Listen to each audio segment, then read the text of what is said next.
It was the afternoon of July 8, 2012, and Andy Murray had just endured the most painful 3 hours of his tennis career. The Brit had lost his first Wimbledon final, to Roger Federer, in front of a celebrity-filled center court crowd. Then, during the trophy presentation, Murray had shed tears as he tried to speak. And why not? It was the 25-year-old's fourth major final, and his fourth defeat, perhaps most mortifying. Murray had done all of this in front of the legendary player who had agreed to become his coach 6 months earlier, Ivan Lendl. The feared former champion, known as the Terminator, had watched in his customary, stone-faced way as Murray let his chance to become the first British man to win Wimbledon in 76 years slip away. What was Lendl going to say now? "He told me he was proud of the way I played," Murray recalled. "I think he believed in me when a lot of people didn't." What Lendl's faith meant to Murray quickly became apparent. 1 month later, on the same court, Murray beat Federer for Olympic gold. 1 month after that, he won his first Grand Slam title, at the US Open. And 1 year later, Murray took the final step on center court and won Wimbledon. It was enough to make Lendl, who had lost in all 14 of his attempts at the All England club, finally crack a smile. "I'm just happy I managed to do it for him," Murray said. During those 12 months, Murray fulfilled his considerable potential, and he did it in part because the man he had hired to toughen him up had shown a surprising capacity for empathy, the kind that champion athletes have never been known for. The supercoach era had begun. Murray's success with Lendl didn't go unnoticed. By the start of 2014, a slew of similar pairings had been announced: Novak Djokovic and Boris Becker, Federer and Stefan Edberg, Goran Ivanisevic and Marin Cilic, Michael Chang and Kei Nishikori, Lindsay Davenport and Madison Keys, Martina Navratilova and Agnieszka Radwanska. Anyone who didn't have a supercoach was asked when they were going to get one. At first, the idea looked like a fad for a celebrity-obsessed age. While Hall of Famers like Billie Jean King and Jimmy Connors had come back to coach, the consensus was that the best athletes couldn't teach what they did. It all came so naturally, they never had to think about it. Of the great Aussies of the 1960s, it was Tony Roche rather than the legendary Rod Laver, who went on to become a top-level coach. When asked for advice, Laver's response was famously uncomplicated: just give the loose ones a bit of a nudge. That dynamic held true across eras and countries. Whether it was Ion Tiriac and Ilie Nastase, Brad Gilbert and John McEnroe, or Peter Lundgren and Mats Wilander, the player with less talent for the game was the one who had the patience to communicate its concepts to someone else. It's a phenomenon that goes beyond tennis.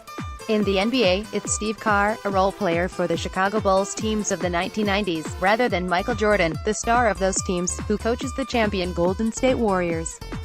In the NFL, the winning coach of this year's Super Bowl was the Philadelphia Eagles' Doug Peterson, who spent his playing career as a backup to Brett Favre. Yet the superstar-turned-supercoach didn't turn out to be a fad in tennis. Lendl would help Murray to the #1 ranking in 2016. Becker would team with Djokovic to win 6 majors. Edberg would rejuvenate Federer's net attack. While those high-profile pairings have ended, others have begun. In 2017, Carlos Moya pushed Rafael Nadal back to No. 1. Davenport helped Keys reach the US Open final, Pat Cash speared Coco Vandeweghe into the top 10, and Conchita Martinez guided Gabine Muguruza to her first Wimbledon title. When Djokovic parted ways with Becker, he started working with Andre Agassi. What changed? Money, as it tends to do, played a role. Today's pros have enough of it to feed a small army of advisors. That means a Hall of Famer doesn't have to endure the tour's weekly grind, book flights or pick up towels. Murray, Djokovic, Federer, Nadal and Muguruza have kept day-to-day team managers on board, and saved their supercoach for the big events. Today's player box has a new must-have member, the talismanic figure whose presence alone is inspiring. "I don't see Edberg in a coaching role," Federer said when he hired the Swede. "More as an inspiration, a legend joining my team, just discussing tennis really. Conchita knows how to win here on center court, and that's a big thing," Muguruza said during her Wimbledon title run. The two ended their trial partnership. "This year, to have her by my side gives me this little confidence of having someone that has won before." It wasn't just issues of money or time commitment that kept the game's stars on the sidelines. There was a reverse stigma attached to having been a champion, an assumption that to climb as high as they did, they needed to be selfish and inward, to not play well with others. When Murray hired Lendl, the first question that went through many people's minds was, will Ivan the Terrible be nice enough to coach? The cliché was always, you don't have to be a great player to be a teacher, says Paul Anakin, who coached Federer and Pete Sampras. And that became the conventional wisdom. The great ones have experienced rare highs on court, but they potentially have a narrow focus. One of those great ones agrees. If you want to be successful in tennis, it has to be about you. You have to be very egoistic and central-focused, Becker told the South China Morning Post's James Porteous. But as a coach, the opposite is true.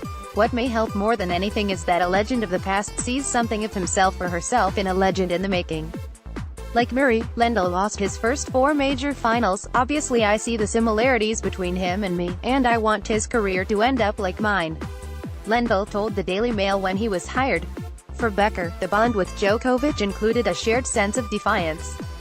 I see him play Nadal and Federer, probably the 2 most popular players in the world, and he doesn't always get a fair deal from the crowd, Becker told CNN.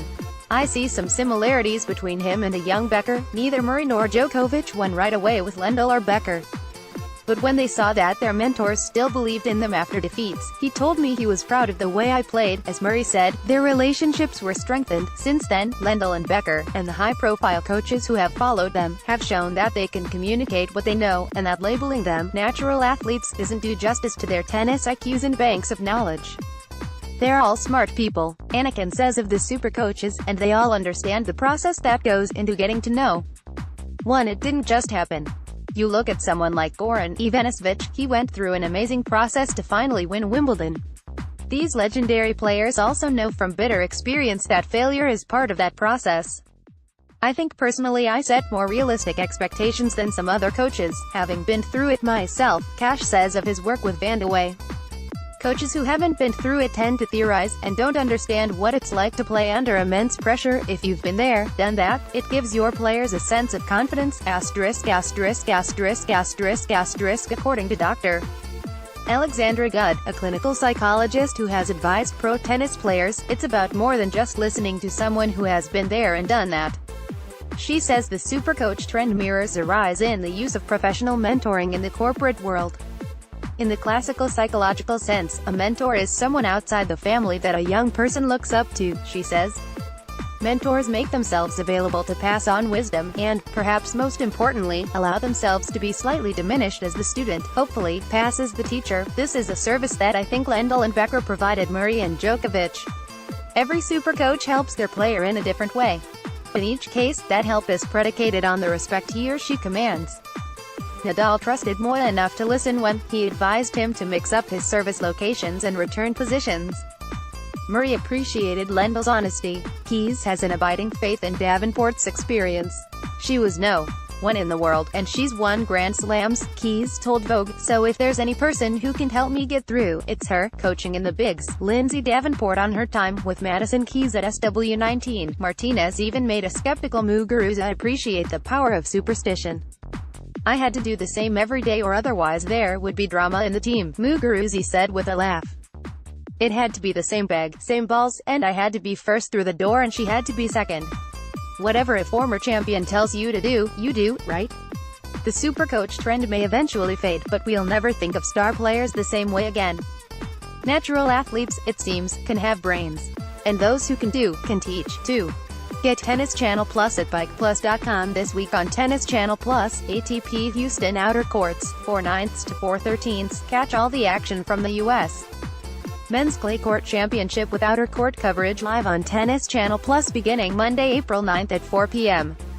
ATP Marrakesh Final, 4/15. Don't miss the Grand Prix Hassan 2 Final live on Tennis Channel Plus Sunday, April 15th at 9 a.m.